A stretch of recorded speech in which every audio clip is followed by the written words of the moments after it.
అందరికీ నమస్కారం. నా పేరు రమాదేవి. మాది డోన్ మండలం. నా కూతురి పేరు మానస.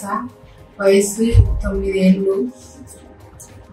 నాక పాపకి మక్కుకి సైడ్కి వెళ్ళింటే గాయత్రి టేజ్లేకి రాసిచ్చింది సారు. డోన్ సార్ రాసిచ్చింటే అటించి ఫలానా సార్ ఇటు కిమ్స్ లేకి హైదరాబాద్ నుంచి వస్తారంటే ఇంటికి వచ్చింటే సార్ 1000 సార్ ఇట్లా సర్జరీ చేస్తే పాపకి బాగా అవుతుంది అని చెప్పింటే చేపించినాము.